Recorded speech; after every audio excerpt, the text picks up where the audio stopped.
Hi, boys and girls. It's lovely to see you.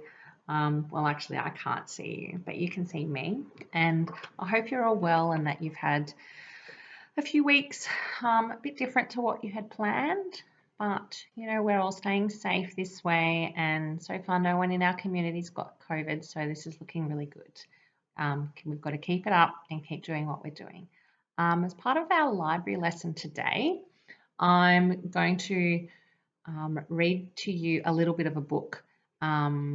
It's a little bit of a book to help you through some of the tough times that we're going through at the moment. It's a book called It's Okay Not to Be Okay, and it's a guide to well-being.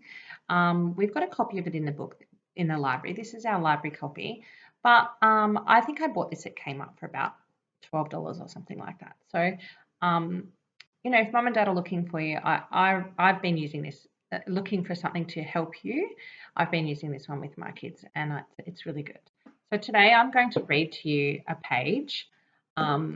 It's a page on stress, because I know as much as you may not think you're stressed, I'm sure that you may. Everybody gets stressed at times, and this page has got some great little strategies.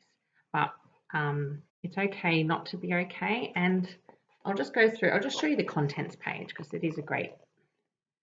In fact, the contents I'm going to put into your little booklet so you'll be able to see. Okay, stress. You ready? Stress is a normal, necessary part of our daily lives. Each of us have an ideal stress level that allows us to function in an efficient and healthy way. If we don't get enough stress, we can get bored and lacking in energy.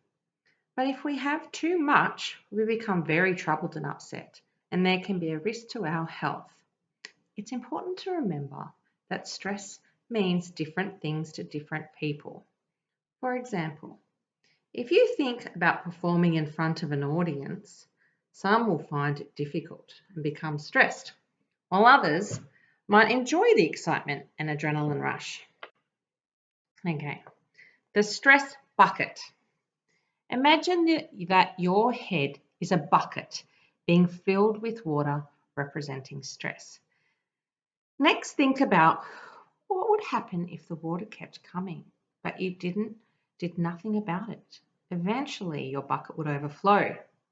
To look after your head and avoid the feeling of being overwhelmed, you need to make holes in your bucket to let the stress gradually drain away. Your holes might include things such as hobbies, relaxation, and spending time with friends. What things can you think of that work for you? Okay, here's some stress busting tips. Try to identify ways that make you feel stressed. Sometimes keeping a journal can help. Number 2, try to identify what it feels like when you are stressed. Draw it or write it down.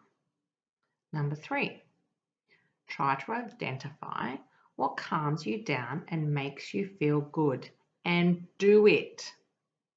For me, my stress buster, probably what some of your parents might do, is going on the internet and doing online shopping. It's a killer.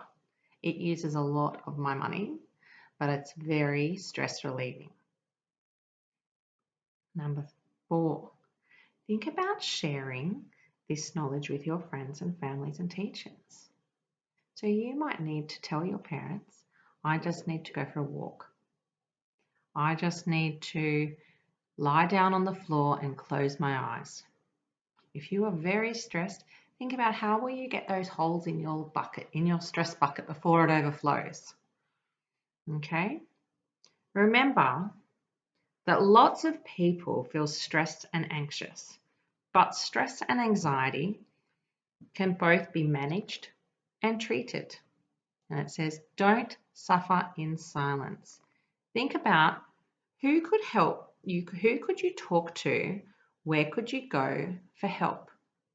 Okay, and you know that your teachers are definitely here to help you, and there are plenty of other support services that I will put into the booklet should you need to talk to somebody. Okay? If you're feeling very stressed, there are people to talk to. You don't have to do this on your own. Okay? Now, I've got a little activity for you. And it says to step off the stress. Now, there's a copy of this in the booklet, but I'm going to read it out to you just because I can. Okay? Okay. If you feel worried about a situation or event that's coming up, why not give this a go? Step 1. Imagine. I want all of you to close your eyes. The event in detail and focus on how you are most likely to feel. Okay. Step 2. Prepare for the event. For example, if you have a test coming up and there's a topic that you're unsure of, ask your teacher, your friends, and family for help, or do more research yourself. Step 3. Be aware of all the possibilities and outcomes of the event, and imagine yourself being calm and relaxed in each one.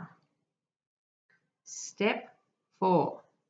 Check in before the event to make sure you have everything you need. For example, if you're giving a presentation and feel unsure of your script, have it written down on flashcards. And step 5, relax and unwind before the event as well as afterwards. Okay, so those are just 5 little steps to help you when you're feeling stressed about something that's coming up. Okay, now I'm going to put into the booklet a great little bingo that are little activities that I think you could use to de-stress this week. Little fun things. You might think that's ridiculous, Mrs. Bell. What are you doing? It's a bit like wellbeing colouring in that we do. But I would love for you to try and have a go at some of them just to take your mind off the current COVID-19 situation. And hopefully some of those little activities will help you get through and make things a bit easier. Okay, thanks everyone. Bye.